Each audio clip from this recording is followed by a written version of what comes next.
పెట్టుకొని నేలపై నిలబడను, మరియు మానవ మనస్సు అంటే మనస్సు దానికి ఇవ్వబడేను. ఆ తర్వాత మళ్ళీ మానవ మనస్సు కూడా ఇవ్వబడింది అని దేవుడు బబులోను రాజ్యాన్ని గురించిన సంపూర్ణమైన వివరాలు 3-4 వచనాల్లో చెప్పాడు. ఈ జంతువు ద్వారా చూపించినప్పుడే దానికి అర్థమైంది. అయితే 15వ వచనం నుంచి వాటిని సంపూర్తిగా వివరించడాన్ని మళ్ళీ మనం చూస్తాం.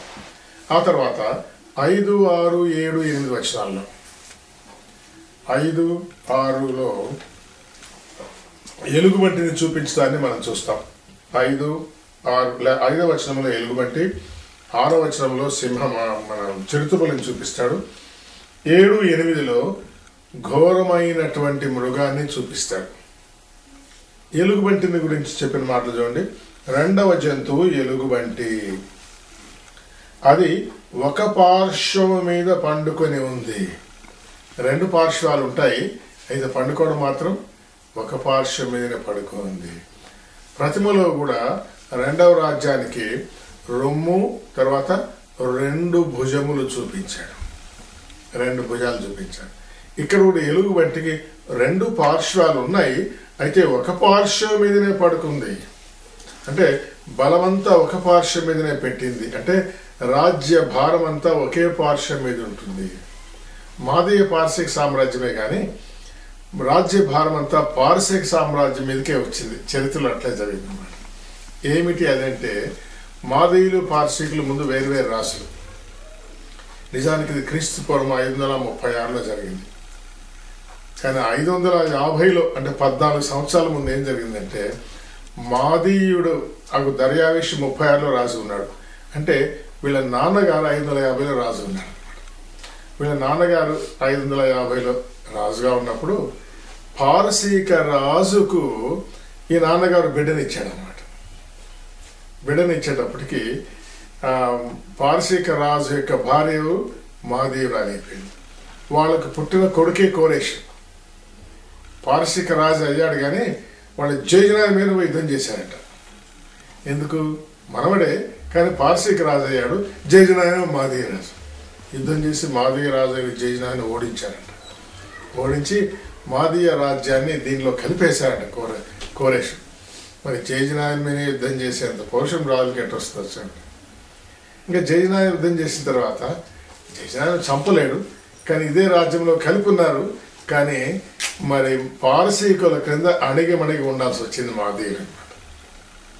కానీ దేవుడేమో బబులోను సామ్రాజ్యాన్ని పతనము చేసే సమయంలో బెల్షస్సరును హతుడుగా చేయడానికి మాదీయుడు దర్యావేషిని వాడుకున్నా కానీ మరి వీళ్ళు ఎవరి వశంలో ఉన్నారు? పార్శికుల వశంలో ఉన్నారు. కాబట్టి పార్శికుడైన కోరేసే తర్వాత రాజ్యభారం అంతటిని కలిగి నెరవేర్చుతున్నాడు అన్నమాట. ఈ సంగతులు దానియేలుకి ఏం చెప్పాడు? దానియేలు ఎలుగుబంటికి 2 పార్శ్వాలు ఉంటాయి, కానీ భారం అంతా ఒకే పార్శ్వం మీద ఉంటుంది, మోపబడుతుంది అన్నాడు. దీని భావం తర్వాత చెప్పాడు. ఇది కరెక్ట్గా అట్లాగే నెరవేరింది. ఎప్పుడు చెప్పాడు దీని భావము? బెల్షస్సరు రాజ్య పరిపాలన కాలంలో మొదటి సంవత్సరంలో అనుకున్నాం. అది మొదటి సంవత్సరం అంటే 556లో అనమాట. 556 నుంచి 536 దాకా 20 ఏళ్ళు పరిపాలించాడు. 556లో చెప్పాడు, మరి మాదీయుల రాజ్యము పార్శీకుల క్రిందికి అప్పగించబడ్డానికి 550 తర్వాత జరిగిందనమాట. జరిగింది 536లో దేవుడు ప్రపంచ అధికారం వెలికిచ్చాడు. అంటే 20 ఏళ్ల తర్వాత జరగబోయే సంగతి, 6 ఏళ్ల తర్వాత జరగబోయే సంగతిని దేవుడు దానియేలుకు ముందే చెప్పాడు. మరి ఈ సంగతిని నేర్చుకోవడానికి దానియేలు రాజ్యభారం కలిగి ఉంటే వీలు కాదని ఆ పదవి ఉద్యోగం తీసేసి కూర్చోబెట్టి నేర్పించాడు. అంటే ఉద్యోగం పోవడం మంచిదైందా, ఉండడం మంచిదైందా అంటే మనం హ్యూమన్గా చూసుకుంటే ఏమనుకుంటాం? ఉంటే బాగుంటుందని మనం అనుకుంటాం. కానీ ఉద్యోగం పోయిన తర్వాత దేవుడు పరమార్థిక సంగతులతో నింపి మరెవరికి తెలియపరిచిన సంగతులు దానియేలు గారు తెలియపరిచాడు.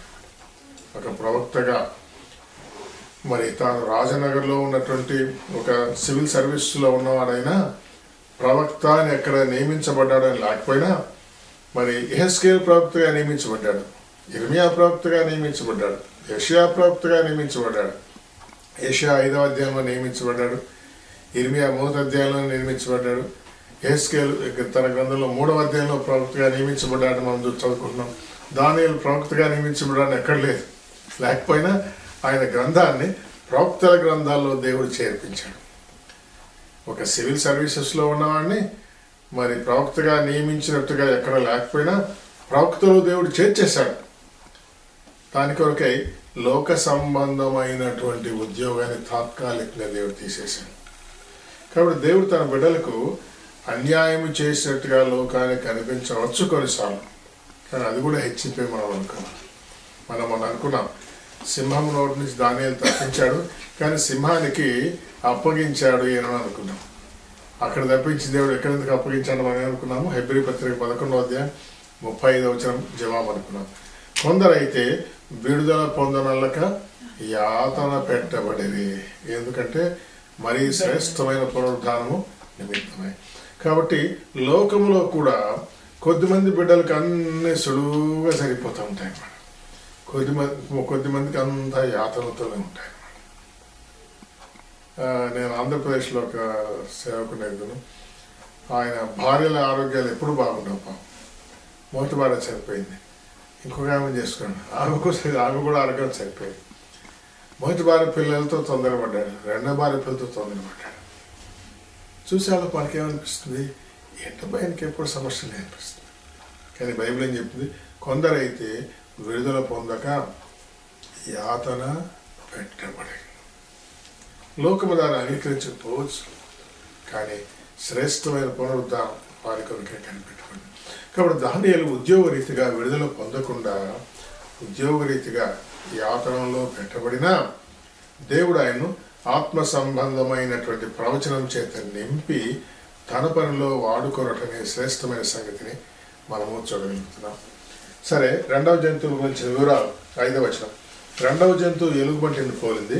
అది ఒక పార్శ్వం మీద పండుకొని తన నోటి పండ్ల మధ్య 3 ప్రక్కటెముకలను పట్టుకున్నది. నోట్లో ఎప్పుడు పక్కటెముకలే ఉంటాయంట. అంటే ఎలుగుబంటి ఈ ఎముకలంటే ఇతర జంతువులు ఎప్పుడు తింటానే ఉంటుందంట. ఈ మాదీయ పార్శ్వికులు 50 లక్షల సైన్యాన్ని కలిగి ఉంటారంట.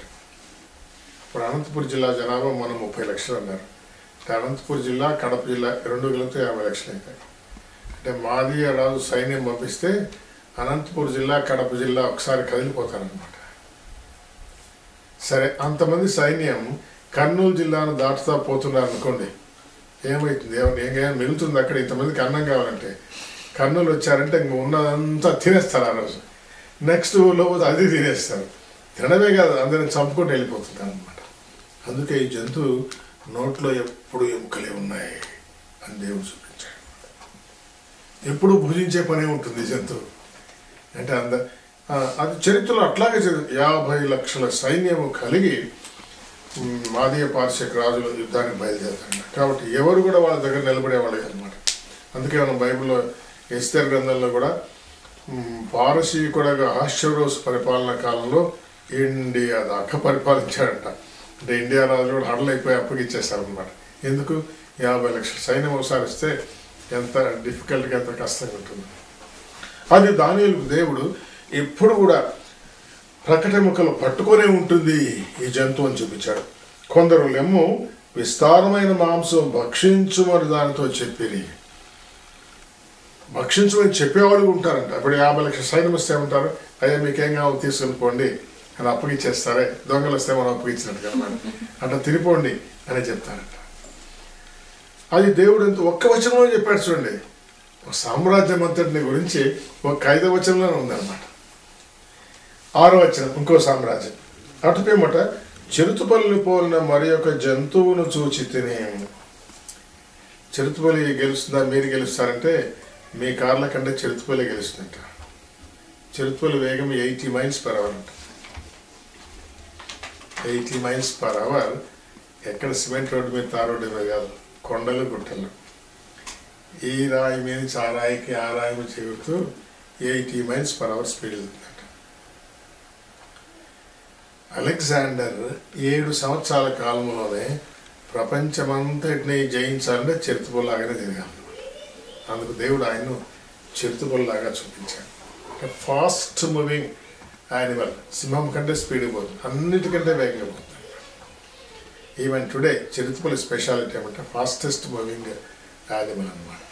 పైగా దానికి రెక్కలు పెట్టాడు. రెక్కలు పెడితే అది కొండల మీద రాళ్ళ మీద పోతే 80 minutesలో పోతుంది. ఇంక మనలాంటి రోడ్లో పోతే ఇంకెంత వేగంగా వెళ్ళిపోతుందో. ఇంకా రెక్కలు పెడితే రెక్కలో వెళ్ళినట్టే గ్రీస్ నుంచి ఇండియా దాకా వెళ్ళాడు అలెగ్జాండర్. మనం మొన్న కూడా చెప్పుకున్నాం. అప్పుడు ఇండియా, పాకిస్తాన్, బంగ్లాదేశ్ కలిసి ఉన్నాయి. పాకిస్తాన్ దాకా వచ్చాడు. ఢిల్లీలో మన దేశాన్ని పురుషోత్తమైన రాజు పరిపాలిస్తాడు. ఆయన ఎదురుగా వచ్చాడు. చీలం, జీనాబ్ అనే నదుల దగ్గర యుద్ధం జరిగింది. అలెగ్జాండర్ గెలిచాడు, పురుషోత్తం ఓడిపోయాడు. చిరుతపులి అని దేవుడు చెప్పాడు. చిరుతపులిలాగానే తిరిగాడు అనమాట. రెక్కలు కలిగిన చిరుతపులి. మరి దానికి 4 తలలు పెట్టాడు. అంటే ఈ రాజ్యం అంతము కాకముందే ఒక తల పోతుంది అంటే అలెగ్జాండర్ గారు చచ్చిపోతారు. 4 సైన్యాధిపతులు రాజ్యాన్ని పరిపాలిస్తారు అని దాని భావం అన్నమాట. 4 పరిపాలిస్తారు. దాని వీపున పక్షి రెక్కలు ఉండెను, 4 రెక్కలు ఉండెను, దానికి 4 తలలు ఉండెను, దానికి ఆధిపత్యము ఇవ్వబడెను. దేవుడే ఇచ్చాడు అలెగ్జాండర్. ప్రపంచ చరిత్రలో అట్లాగే జరిగింది. పిమ్మట రాత్రి ఎదురు నాకు కలిగిన దర్శనం కలిగినప్పుడు నేను చూస్తుండగా ఇది ఘోరమైంది కాబట్టి ప్రక్కలో పెట్టాడు ఈ జంతువు 4వ దాన్ని. ఘోరమును భయంకరము 4వ జంతువు ఒకటి కనబడెను. అది తనకు ముందుగా ఉన్న ఇతర జంతువుల కంటే భిన్నమైంది. అది మహాబల మహాత్మ్యములు కలది. దానికి పెద్ద ఇనుపదంతములు 10 కొమ్ములు ఉండెను. మన ప్రతిమల గురించి ఆలోచించినప్పుడు 10 అనే మాటకు పోయింది. ఎక్కడ పోయాము? పాదాలు దాడిపోయాము అనమాట. కాబట్టి ఈ జంతువు రోమరాజ్యం.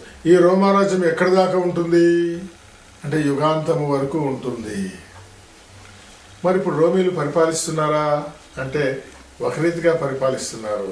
ఎట్లా పరిపాలిస్తున్నారు? మతపరముగా ప్రపంచములో అతిపెద్ద మతము క్యాథలిక్స్ అన్నమాట.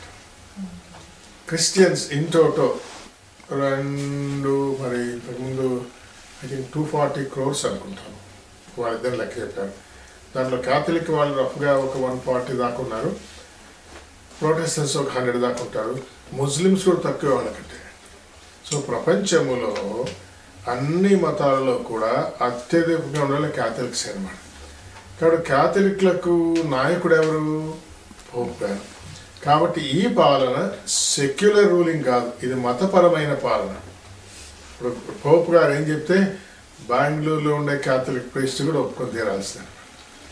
బెంగళూరు క్యాథలిక్స్ అందరూ ఒప్పుకోవాలి. ఆయన ఇండియాకి వచ్చినప్పుడు ఎవాంజలైజ్ ఇండియా విత్ గాస్పెల్ అని చెప్పి వెళ్ళిపోయాడు. వాళ్ళంతే. అది దేవుడు అంటే వాళ్ళ నమ్మకము. పోప్ గారు అంటే దేవుని యొక్క ప్రతినిధి లోకము అని. దేవుడు ఆయన ద్వారా మాకు సెలవిస్తూ ఉంటాడు, ప్రవచనాలు చెప్పి ఆయన చెప్పింది నెరవేరుస్తాడు. కాబట్టి ఇండైరెక్ట్గా ప్రపంచంలో ఉన్నటువంటి అతి పెద్దదైనటువంటి మతము మతపరంగా ప్రపంచాన్ని పరిపాలిస్తూ ఉంది. అది కూడా ఎంత బాగా జరిగిందో చూడండి. దానికి 10 కొమ్ములు ఉంటాయి. 10 కొమ్ములు ఉండేను. అది సమస్తమును భక్షించుచు తొత్తినేలుగా చేయొచ్చు, మిగిలిన దానితో కాళ్ళ కింద అనగా కూర్చొని. ప్రపంచంలో మతాలన్నింటిని అణిచివేసిన క్యాథలిక్ అనమాట. ఇది సత్యమైన ప్రొటెస్టెంట్స్ బయటకు వచ్చిన మాట నిజమైనా కానీ వీళ్ళకంటే వాళ్ళ డామినేషన్ ఎక్కువగా మనకు దొరుకుతుంది. మరి 10 అనగానే యుగాంతం వరకు కూడా మతపరమైన రోమా రాజ్యం ఉంటుంది అని దాని భావం. నేను ఈ కొమ్ములను కనిపెట్టగా అంటే 10 కొమ్ములు, ఒక చిన్న కొమ్ము వాటి మధ్య లేచిన. దీని భావం తర్వాత చెప్పాడు కూడా మనం అనుకోవచ్చు. ఆ చిన్న కొమ్మే యాంటీ క్రైస్ట్ అనమాట, క్రీస్తు విరోధి. కాబట్టి క్రీస్తు విరోధిగా వచ్చేవాడు వేరే క్రీస్తు విరోధి, యాంటీ క్రైస్ట్. కాబట్టి క్రైస్తవులు కూడా మోసం చేసి వాళ్ళు కూడా వశపరుచుకుంటారు అనమాట. కాబట్టి చాలా కాలం వరకు మన వాళ్ళు మరి క్యాథలిక్ వాళ్ళందరూ కూడా ఈ మోసానికి పాల్పడతారేమో అనుకున్నారు. కానీ ఈ కొమ్ము వాటి మధ్యలో పుట్టింది అని ఉంది. వాటి మధ్యలో పుట్టింది. కాబట్టి ఈ క్రీస్తు విరోధిని క్యాథలిక్ వ్యవస్థ కూడా అంగీకరించవచ్చు కొంతవరకు ప్రారంభ దినాల్లో అని మనం అర్థం చేసుకుంటాం. దానికి స్థలం ఇచ్చుటకై ఆ కొమ్ములలో 3 పెరికివేయబడినవి. ఈ 10 రాజ్యాల కూటమిలో మరి 18 కంట్రీస్ అనుకుంటున్నామే.